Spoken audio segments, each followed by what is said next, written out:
To develop software is to build a machine simply by describing it. The people and places touched by the machine are the application domain. Our special quest within this domain is the problem. The machine's role in realizing our quest is the solution. To get the right machine, we must describe our requirements precisely and not leave it up to programmers to read our minds. This is the discipline of requirements capture. It's a discipline that you can learn, even if you're not a technical specialist. You learn by studying the essential components of a good requirement specification, together with the prescriptive frameworks for describing them. Frameworks that are solidly based in 60 years of software and systems engineering practice.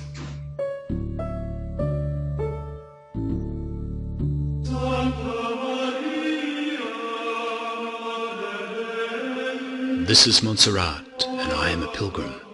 My quest is redemption. My need is urgent. So onward to worship at the monastery's Basilica de Santa Maria,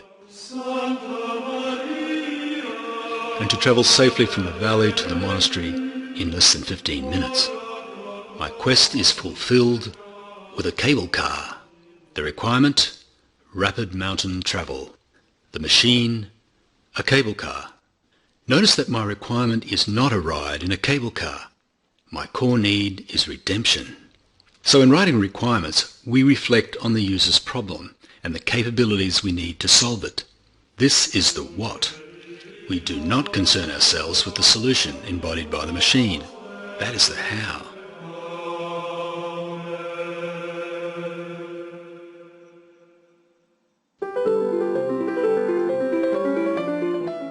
Specifying requirements can be daunting. There are often thousands of issues at play. Attempting to reflect on everything at once in detail is a recipe for madness. The best approach is to divide and conquer, addressing our concerns with layers of reasoning. Here's a 3-layer framework. Business requirements, what the business wants and why. User requirements, what the users of the system must be able to do. And software requirements, how the system behaves as viewed by a user. The upper layers produce a rough sketch of the problem, and each successive layer engages with increasing levels of detail to the point where our statement of requirement is sufficiently precise to make sure that the machine we build will solve our problem. In addition to behavioral requirements, we also need to consider the qualities a machine exhibits in use, its character traits. For example, reliability, trustworthiness. These are technically termed non-behavioral requirements. Then there's the issue of what the machine doesn't do. We need to consider risk. What could go wrong and what should we do about it? Finally, organizations routinely forget why they stated a requirement. Corporate memory loss can be expensive. So to jog our collective memory, we introduce the concept of rationales. How do you tell your story to a technical person? How do you shed light on real life? How do you make it easy for technologists to build you a truly useful machine? Well, you don't have to start with a blank page. There are plenty of published frameworks out there to help you structure your thoughts. To illustrate, let's examine the framework for a use case. A use case describes an interaction between a user and a system that produces some useful outcome. For example, withdrawing money from an automatic teller machine. We construct our use case by answering a series of questions. Who is involved? What is to be achieved? What conditions need to be in place before the interaction can start?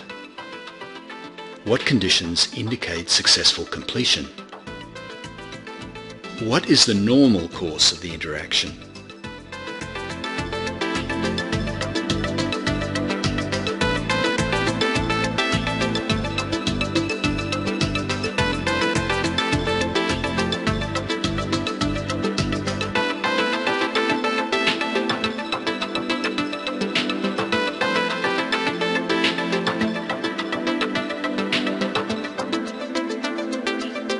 Are there any alternative courses of interaction? What could go wrong? Do any business rules apply? Do any non-behavioral requirements apply? Are we assuming anything? So there you have it.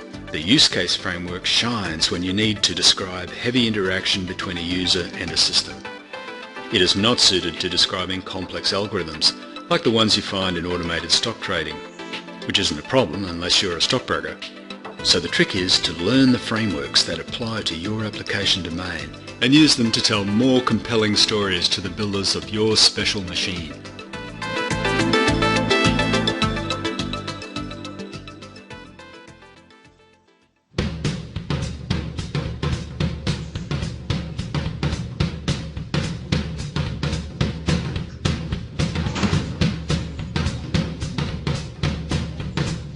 When your machine is built, you are the one in the driver's seat.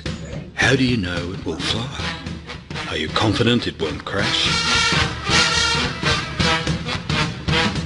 If you can't afford a failure, there's only one course of action. You must learn how to write concise requirements. Stay in control of your destiny by learning the frameworks, models, and modes of expression that make up a complete, correct, unambiguous, and verifiable statement of requirement. Be in a position to specify what you want and verify that you got it before you take off. This is the core mission of the requirements capture process.